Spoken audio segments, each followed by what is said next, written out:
La mèche. Première partie. Jean-Michel était notaire et gagnait beaucoup d'argent en achetant des lots d'appartements qu'il revendait à des clients fortunés. Il s'intéressait aussi à la politique. Sa famille avait pris l'habitude de l'appeler président depuis qu'il s'était fait élire au conseil municipal du 18e arrondissement.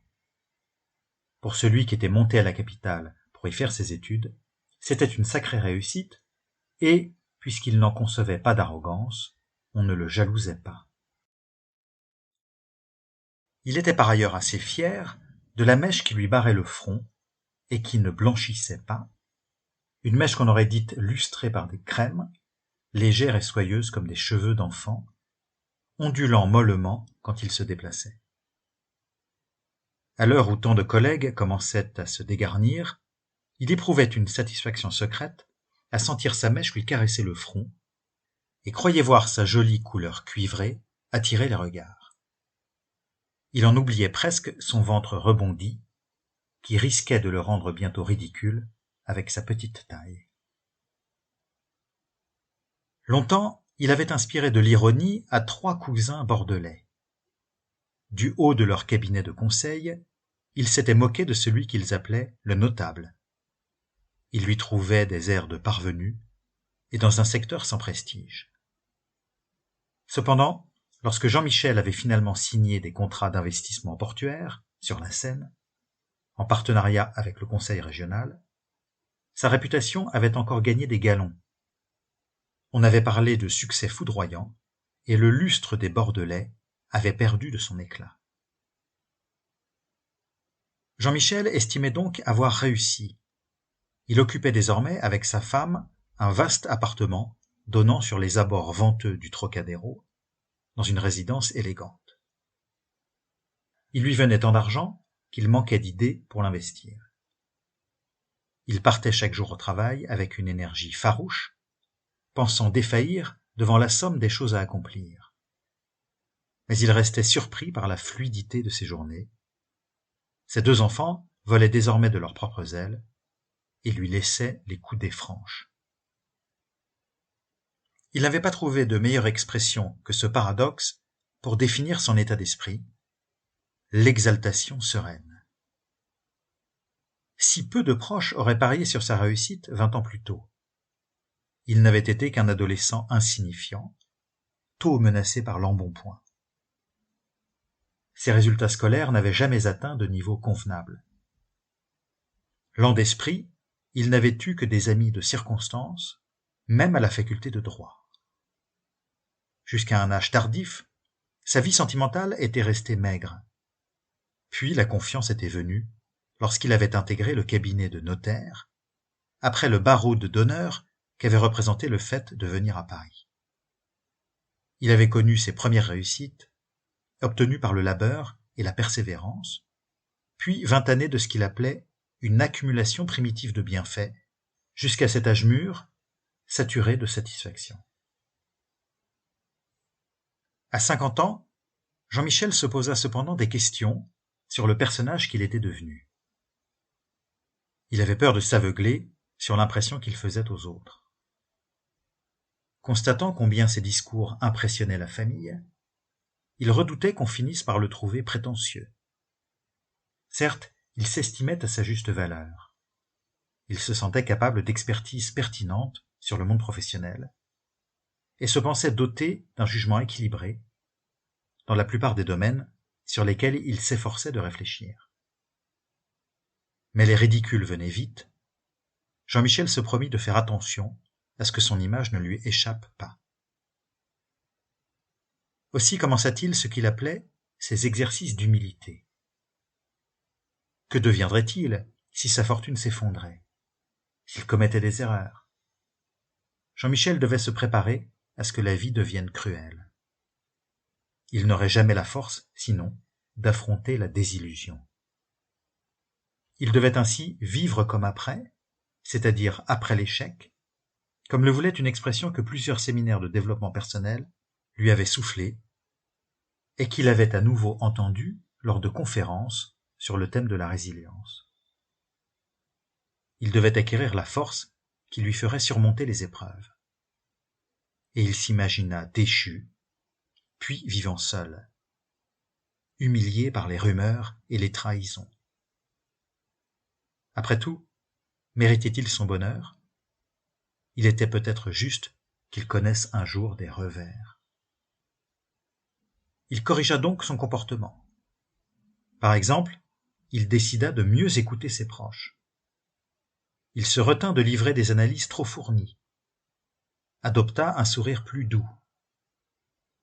Et tandis que les autres discouraient, s'épanouissaient dans le nouvel espace qu'il leur octroyait, il imagina sa propre disparition, s'obligeant à penser que tous ses proches y survivraient. Il n'avait au fond rien d'autre à leur apporter que des conseils superflus, des diagnostics économiques dont ils avaient des formules plus approfondies dans les journaux. Il alla jusqu'à se faire peur. Peut-être son effort de modestie se retournerait-il contre lui? Cette bienveillance pouvait être interprétée comme hypocrite, ces silences comme un signe d'autosatisfaction. Et il pensela déceler ainsi des haussements d'épaules lorsqu'il prenait la parole.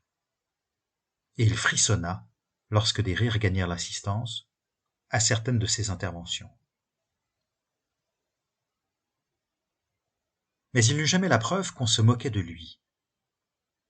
Il retrouva bientôt le chemin du plaisir qu'il avait à être lui-même, grandi par l'humilité, par la conscience de se préparer aux épreuves. Maintenant, il savait vivre comme après. Il avait même, selon la formule qu'il mourait d'envie de confier, mais qu'il retenait par peur de paraître solennel, introjeté la mort en lui, véritable vaccin pour survivre à tous les accès de morbidité que le sort pouvait lui réserver.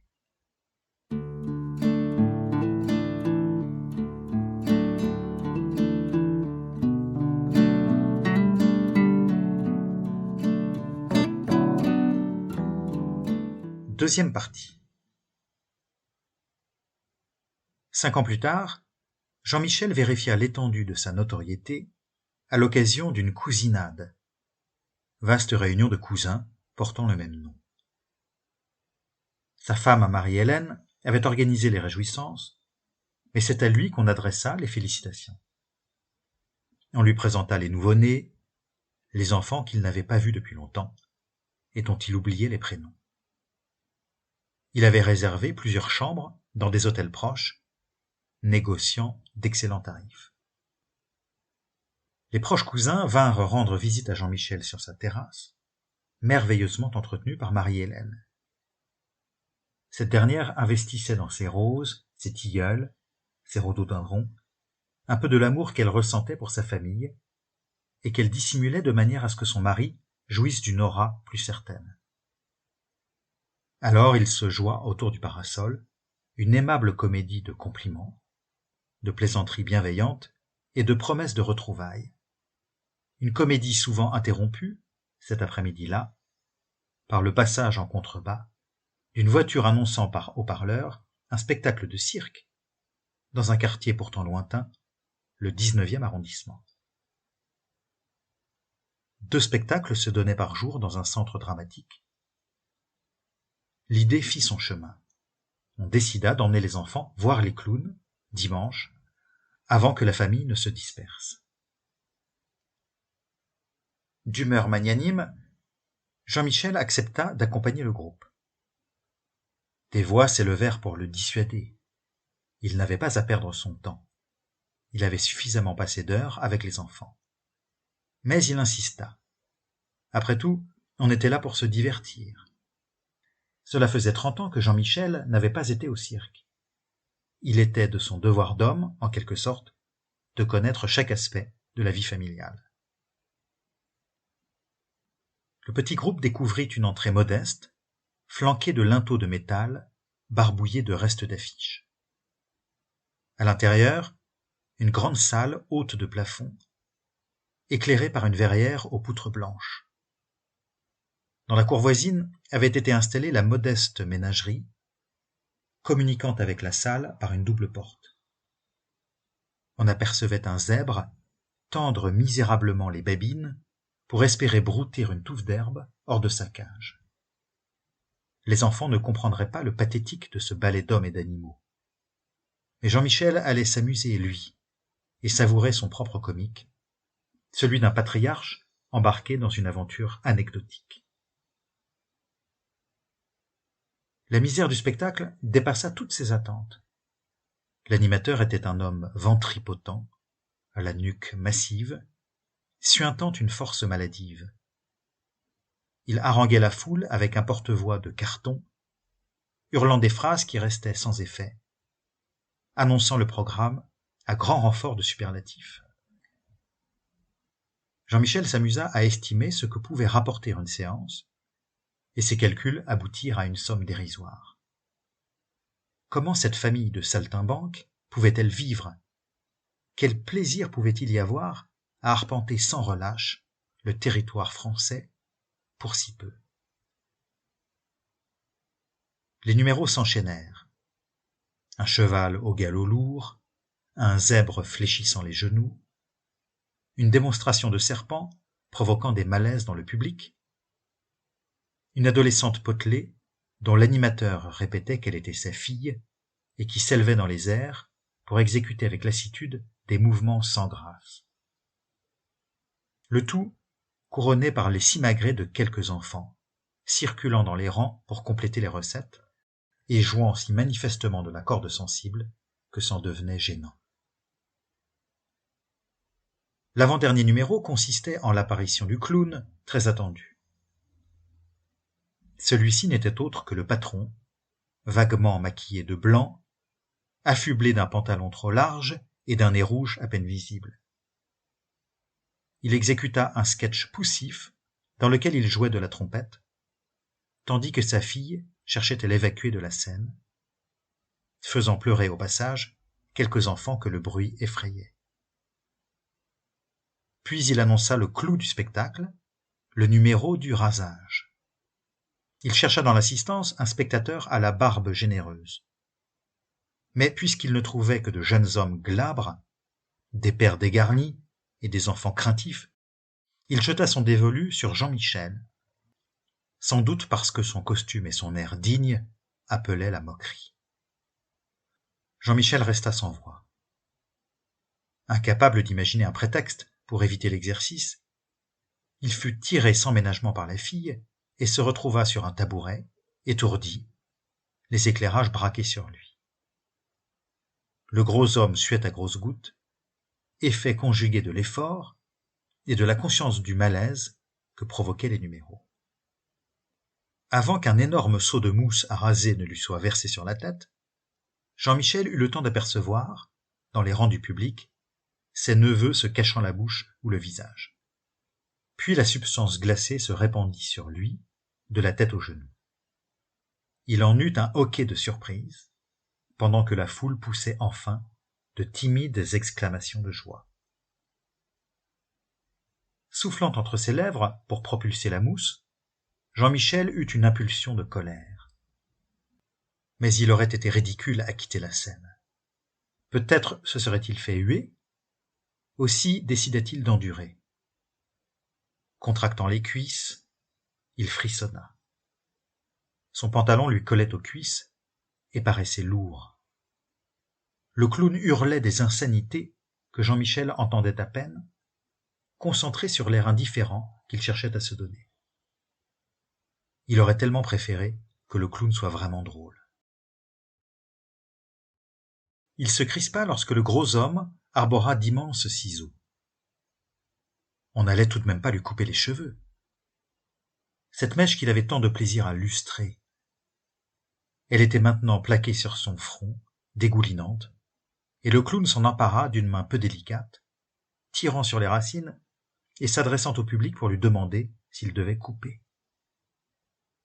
Contre toute attente, il parvint à exciter l'attention des enfants. Ces trucs de vieux pitres finissaient par porter. Et c'est une large clameur qui s'éleva dans la foule, un oui joyeux résonnant sous le chapiteau comme un irrépressible soupir de soulagement. Jean-Michel aperçut ses petits-neveux rire comme tous les autres et sauter sur le banc avec des affolements de plaisir. Il subit sans broncher. Les ciseaux de carton agrémentée de fines lames, eurent raison de la mèche. Celle-ci tomba sur le sable dans un bruit spongieux. Heureusement, le clown ne poussa pas la cruauté jusqu'à raser le crâne de Jean-Michel. Quelques simagrées poussives conclurent le numéro. Le public venait d'assister à l'apothéose du spectacle et manifesta des signes de satisfaction. Le clown annonça que l'après-midi s'achevait, demandant à l'assistance de parler du cirque autour d'elle. La fille de 14 ans mena Jean-Michel en coulisses pour lui tendre une serviette et lui offrir un dédommagement. 3 tickets gratuits pour le même spectacle, si Jean-Michel voulait revenir avec d'autres membres de sa famille. « Sûrement pas, grinça-t-il. Jean-Michel rejoignait le groupe à la sortie du cirque.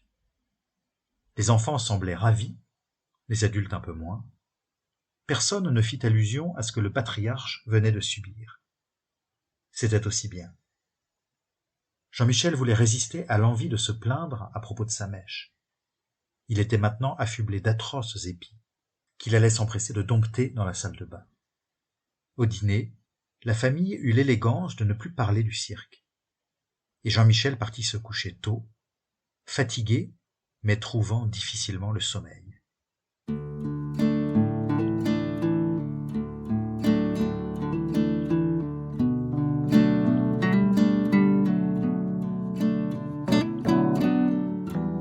Troisième partie.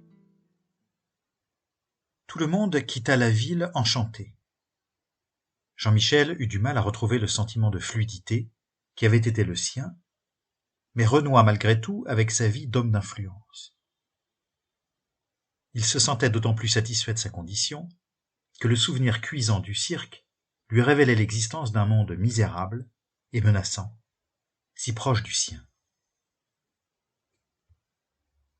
Les semaines suivantes, il entendit cependant quelques remarques sarcastiques de la part de Marie-Hélène, des remarques auxquelles il n'était pas habitué.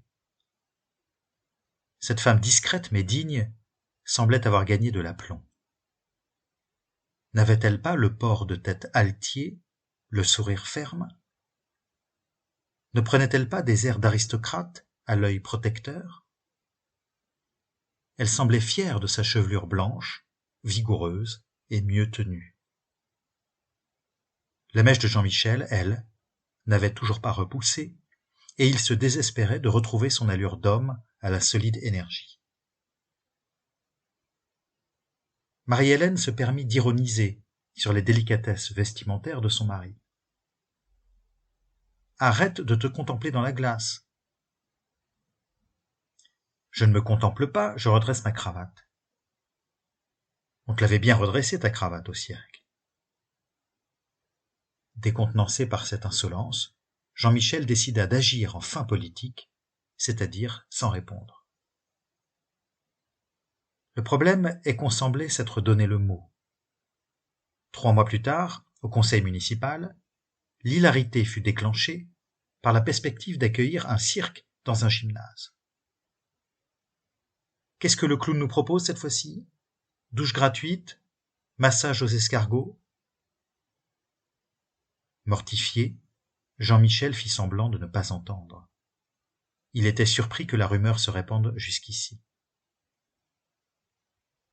Une nouvelle fois, il eut du mal à s'endormir et se jura de reprendre confiance. Dans l'espoir d'effacer le souvenir malheureux, il décida d'organiser une nouvelle cousinade. Il proposa aux membres de sa famille de venir passer quelques jours au printemps. Il dormirait à l'hôtel avec sa femme et, libérant sa chambre, il pourrait loger des cousins supplémentaires. L'idée fut chaleureusement accueillie et Jean-Michel porta un soin particulier à l'organisation de ces retrouvailles. Il voulait 3 jours pétillants. Les premières heures se passèrent à merveille. Les 5 petits-enfants s'élancèrent sur la terrasse, hurlant de rire, et les adultes conversèrent agréablement dans le salon. Jean-Michel crut cependant remarquer qu'on l'écoutait moins. Il captait moins de regards, reçut moins d'éloges. Son doute fut confirmé l'après-midi. lorsque d'autres cousins se présentèrent accompagnés d'adolescents que la politesse n'étouffait pas. L'un d'eux, Vincent, se laissa aller à une familiarité inconcevable 6 mois plus tôt. Il tapa dans le dos du vieil oncle. Le reste fut à l'avenant. Vincent fit preuve d'une nonchalance révoltante, répondant à ses parents, posant les pieds sur un siège, sortant de table à plusieurs reprises. N'y tenant plus, Jean-Michel se permit une remarque aux parents, remarque dont il pressentait qu'elle ne serait pas appréciée. Et la simple phrase « il y a des claques qui se perdent » fut immédiatement suivie d'une volée de bois vert de la part de sa belle-fille, puis de son propre fils. « Ferme-la. Tu penses avoir des leçons à nous donner en matière d'éducation ?» Des larmes vinrent à Jean-Michel. Il cessa de parler jusqu'à la fin du week-end, stupéfait que cette marginalisation ne lui vaille aucun regard compatissant. Personne ne trouvait à redire au mépris de sa belle-fille et de son fils. Le lendemain, il s'en ouvrit à sa femme, mais elle fit semblant de ne pas comprendre. Il y a un âge où il ne faut plus abuser de l'autorité, dit-elle. Mais je n'ai abusé de rien du tout. Elle se contenta de sourire, et il en fut blessé.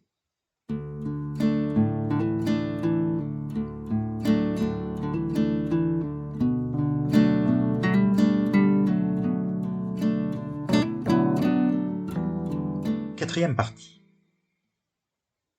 Les semaines suivantes, le cauchemar se prolongea. Les réunions au conseil municipal devinrent houleuses. Jean-Michel guetta sans succès les signes de sympathie. Il s'investit très peu dans l'élection qui suivit et perdit son siège.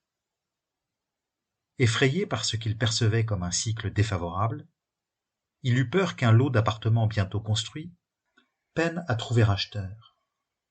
Il précipita la vente, qui s'avéra peu fructueuse, et vendit même à perte certains produits. À l'occasion de ces échecs, peu spectaculaires mais certains, jamais Marie-Hélène ne témoigna autre chose qu'une vague condescendance. Mais ce qui faisait le plus mal à Jean-Michel était sa perte d'influence au sein de la famille. Il ne recevait plus d'appels, et lorsqu'il appelait, lui, on ne lui témoignait que de l'indifférence. Il en fut si affecté qu'il perdit tout à fait le sommeil et maigrit beaucoup. Alors, il réalisa qu'il vivait précisément ce contre quoi il avait voulu se prémunir. Il n'avait pas voulu le reconnaître, car l'événement avait pris ce visage grotesque, celui du clown sans talent, le traînant au milieu de la piste pour lui couper sa mèche. Mais c'était précisément cela le cauchemar, ses allures de comédie pour cacher l'atteinte à son intégrité morale. Il s'en voulut de ne pas avoir été suffisamment clairvoyant. Accablé par les désillusions, il se morfondit dans le salon, traîna dans le quartier, poussa de grands soupirs et cessa de décrocher le téléphone.